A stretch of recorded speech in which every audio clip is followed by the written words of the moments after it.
Good morning! Ito, kagigising lang natin. Nandito tayo sa isang parkingan dito sa may Shell. Ayan, yung Shell na ating pinarkingan. Dumating tayo dito kagabi ng alas 11:30. Bali, double driver kami na may sumampa kasi sa aking isang pinasampa ng kumpanya. Kaya double kami, kaya lang na-delay yung ating loading at unloading kahapon. Kaya dito inabot pa na kami ng alas 11:30. So, ngayon tatakbo kami papuntang Netherlands. Ayan yung ating kabayo. Ayan. Ito kagabi punong-puno siya. Kaya ngayon mag-alas 8 na dito. Kaya pagising namin kanina wala na yung mga nakaparking dito na mga iba. Ayan. Kaya ito yung paligid natin, may kalamigan pa siya. Pero hindi na kagaya ng dati na talagang malamig. So malapit na tayo sa border ng Netherlands. Ayan yung ating kabayo, andun yung kasama natin, no? Kaya pagka-load namin dito, maglo-loading ulit kami papunta ng Poland. So aking ibababa na tong ating kasama at pwede na siya bumiyahe. Yan. Dati naman bumibiyahe yan, so marunong naman siya. So babalik ko na siya doon, bibigyan na ng unit yan at bibiyahe na. Ayan, maliwalas na ngayon, di katulad kagabi, siksikan talaga ang ano dito. Siksikan ng mga truck na nakaparking. Halos wala na tayong masingitan.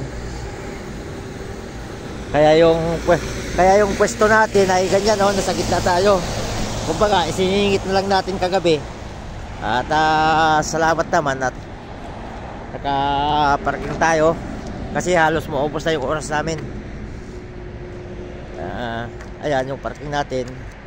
Nakabaluktot. Hindi kasi nakauna, hindi pwedeng kagabi.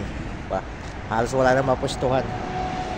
So maliwanag na dito. Mamaya tatakbo na kami papunta ng Netherlands. May 200 higit pa yung aming tatakbuhin.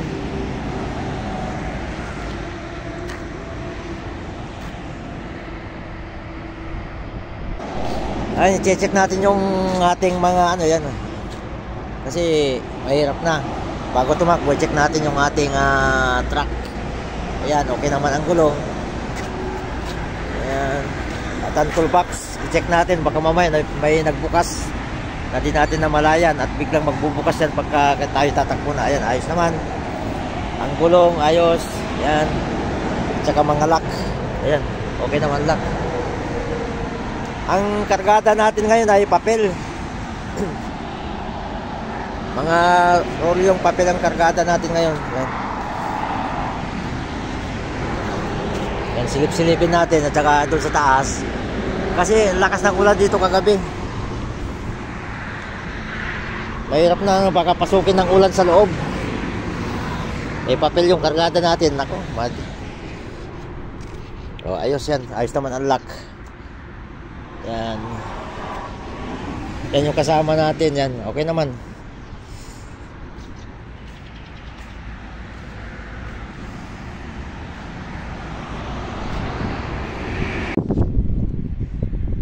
Hindi na kami umabot sa loading namin ngayon kasi late na kami sa sa loading place namin. So tapos natagalan kami doon sa matraffic kasi kaninang umaga sa Netherlands.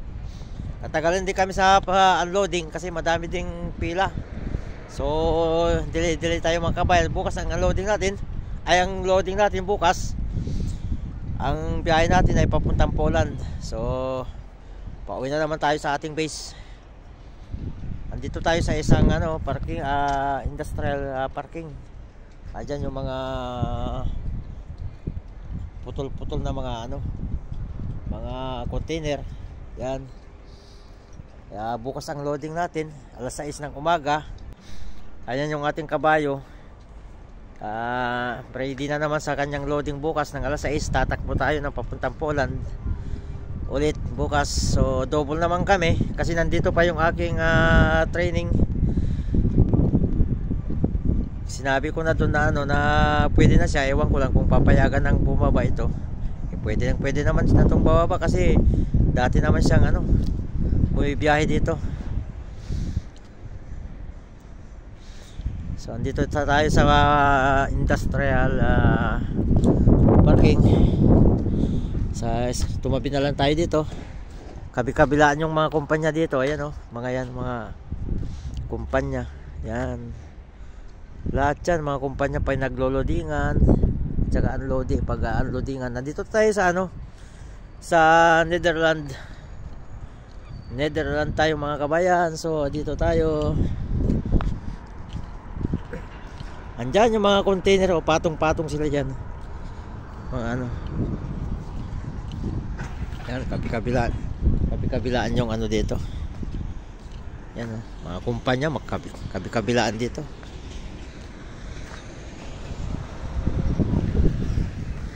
Hapon na naman. Naka-jacket tayo kasi malamig dito.